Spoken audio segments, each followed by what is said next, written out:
రైతాంగానికి సేవలు అందించడంలో కృషి విజ్ఞాన కేంద్రాలు ముందంజలో ఉన్నాయి.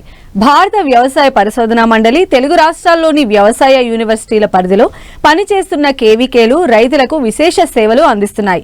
సాగులో ఆధునిక సాంకేతిక పద్ధతులు రైతులకు పరిచయం చేయడం, శిక్షణా కార్యక్రమాలు నిర్వహించడం, వాతావరణ సమాచారం, పంటల యాజమాన్యం, చీడపీడల నివారణ, నూతన వంగడాలను రైతులకు అందించి క్షేత్రస్థాయి పరిశీలన చేసి ఫలితాలను రైతులకు తెలియచేయడం వంటివి కేవీకే ఆధ్వర్యంలో నడుస్తున్నాయి.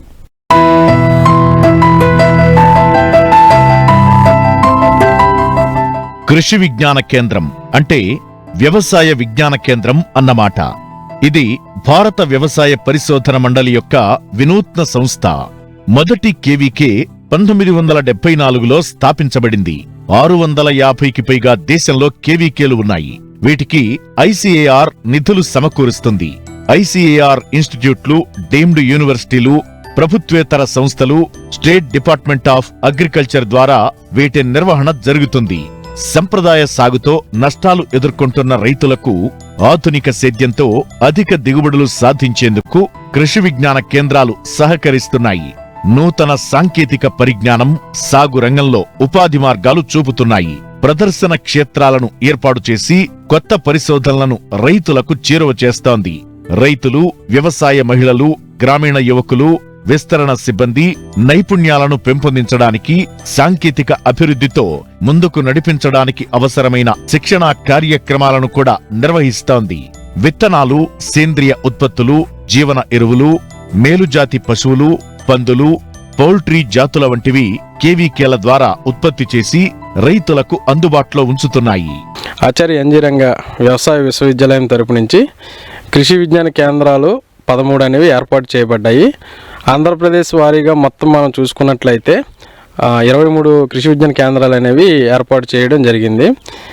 ఆల్మోస్ట్ ఒక జిల్లాకు ఒక కేంద్రంగా పనిచేసే పరిస్థితి ఈరోజు ఉన్నది. ఇందులో భాగంగానే కృష్ణా జిల్లా ఘంటసాల మండలంలో కృషి విజ్ఞాన కేంద్రం ఏర్పాటు కూడా జరిగింది. ముఖ్యంగా ఈ కృషి విజ్ఞాన కేంద్రం ఘంటసాలలో మనం చూసినట్లయితే విత్తన ఉత్పత్తి అనేది ప్రథమంగా జరుగుతుందండి. ఖరీఫ్కి సంబంధించి వరిలో విత్తనోత్పత్తి జరుగుతుంది. అదేవిధంగా మనం రబీలో చూసినట్లయితే మినుము అనే విత్తనోత్పత్తి జరుగుతుందండి. ఇవి రెండు కూడా మనకి ఫౌండేషన్, అంటే మనకి ఫౌండేషన్ విత్తనం అనేది, పునాది విత్తనం అనేది కూడా మేము రైతులకు అందించడం జరుగుతుంది. ప్రప్రథమంగా కృష్ణా జిల్లాలో ఎక్కువగా వేసే వెరైటీ అయిన MTU 1061 విత్తనము వరిలో, రెండవది మినుములో LBG 752, LBG 932 అనే విత్తనం అనేది మేము ప్రొడక్షన్ అంటే ఉత్పత్తి చేసి అది రైతు సోదరులకు అమ్మడం అనేది జరుగుతుంది. అదేవిధంగా ప్రథమ శ్రేణి ప్రదర్శనలు కూడా మేము చేయడం, రైతు స్థాయి పొలాలు అనేది చేయడం అనేది జరుగుతుంది. అదేవిధంగా రైతులు కృషి విజ్ఞాన కేంద్రం సందర్శించినప్పుడు ఈ కృషి విజ్ఞాన కేంద్రంలో రకరకాల వివిధ డెమో యూనిట్స్ అనేవి మేము ఏర్పాటు చేయడం జరిగినది. ముఖ్యంగా చూసినట్లయితే సమీకృత వ్యవసాయ విధానాలను దృష్టిలో ఉంచుకొని కోళ్ల పెంపకం డెమో యూనిట్ అనేది కూడా ఏర్పాటు చేయడం జరిగిందండి. ఈ కోళ్ల పెంపకంలో ఎక్కువగా మనకి కడక్నాథులు, అసీలు, తర్వాత గుడ్లు పెట్టే జాతులైన వివిధ కోళ్ళ జాతులు కూడా మేము పెట్టడం జరిగిందండి. రైతులు ఈ కృషి విజ్ఞాన కేంద్రాన్ని మనల్ని సందర్శించినప్పుడు ఆ కృషి విజ్ఞాన కేంద్రంలో పెంచుతున్న కోళ్ళను చూసి వాళ్ళు కూడా ఆసక్తి కలిగి ఉండి మేము పెంచుతామని ముందుకు వచ్చినప్పుడు వాళ్ళకి ఏ విధంగా పెంచుకోవాలి, ఏ విధమైన మెలకువలు పాటించాలనే దృష్టిలో కూడా మేము శిక్షణా కార్యక్రమాలు అనేది ఏర్పాటు చేయడం కూడా జరుగుతుందండి. కాబట్టి రైతులందరూ కూడా ఈ యొక్క అవకాశాన్ని సద్వినియోగం చేసుకోవాలి. వాటితో పాటుగా మనకి కృషి విజ్ఞాన కేంద్రంలో మేకల పెంపకం అని, తర్వాత కొరమీను పెంపకం అని, తర్వాత చేపలు, అంటే సమీకృత వ్యవసాయ విధానాల్లో ఒక్క పంట మీదే కాకుండా వివిధ రకాలైన పంటల మీద కూడా వివిధ రకాలైన ఉత్పత్తినిచ్చే వీటి మీద కూడా ఆధారపడి ఉండాలని చెప్పి మేకల పెంపకం, కోళ్ళ పెంపకం, చేపల పెంపకం అనేవి కూడా ఏర్పాటు చేయడం జరిగిందండి డెమో యూనిట్స్. వీటితో పాటుగా వర్మీ కంపోస్ట్ యూనిట్, తర్వాత అజోళ్ళ పెంపకము, తర్వాత అంటే వానపాముల ఎరువు తయారీ విధానము, తర్వాత మనకి షేడ్ నెట్లో మొక్కలు అంటే బ్రింజాల్ అంటే మనకి వంకాయ, చిల్లీ, తర్వాత బొప్పాయి లాంటి నారు అనేది పెంచి రైతులకు అందజేసే ఒక షేడ్ నెట్ యూనిట్ కూడా ఏర్పాటు చేయడం జరిగిందండి. దానితో పాటుగా హనీ తయారీ అంటే తేనె తయారీ విధానం కూడా మనం న్యాచురల్గా తయారు చేసే విధానంలో కూడా మనం ఇక్కడ ఏర్పాటు చేయడం జరిగింది. అంతేకాకుండా రూరల్ యూత్ అంటే మనకి గ్రామీణ యువతకు వాళ్ళ ఆసక్తి పట్ల వాళ్ళ యొక్క ఆసక్తిని బట్టి ఈ శిక్షణ కార్యక్రమాలు మాకు కావాలి అని చెప్పి తెలియజేసినప్పుడు వాళ్ళకి ఆసక్తి ఉన్న ధోరణిలో మేము శిక్షణ కార్యక్రమాలు కూడా ఏర్పాటు చేయడం జరుగుతుందండి.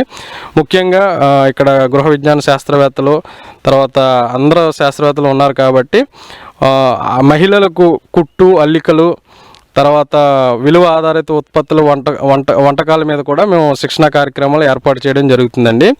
అదేవిధంగా కృషి విజ్ఞాన కేంద్రం కార్యాచరణ అంశాల్లో ఇంకా చూసినట్లయితే ప్రతి సంవత్సరానికి కూడా మేము ఒక 3 విలేజ్లు అంటే 3 గ్రామాలు అనేది మేము దత్తత తీసుకోవడం జరుగుతుందండి.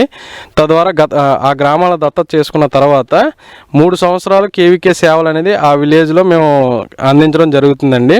ఆ రైతు స్థాయిలో క్షేత్రస్థాయిలో పరిశీలనలు తర్వాత వాటికి వచ్చే తెగుళ్ళు అన్నిట్లు కూడా మేము వివరణ ఇవ్వడం జరుగుతుంది. అదేవిధంగా శాస్త్రవేత్తల బృందం కూడా వెళ్ళి రైతుల క్షేత్రాలను సందర్శించి వాళ్ళకున్న సమస్యలను తర్వాత వాళ్ళు చెప్పిన వ్యాధులకు నివారణ అనేది మేము నివృత్తి చేసి రావడం అనేది కూడా జరుగుతుందండి. అంతేకాకుండా ఈ కృషి విజ్ఞాన కేంద్రంలో పైన కొత్తగా కాకుండా మనకు ఒక 3 సంవత్సరాల నుంచి ట్రైకోడర్మా విరిడి అనే మందును కూడా ప్రొడక్షన్ చేయడం జరుగుతుందండి.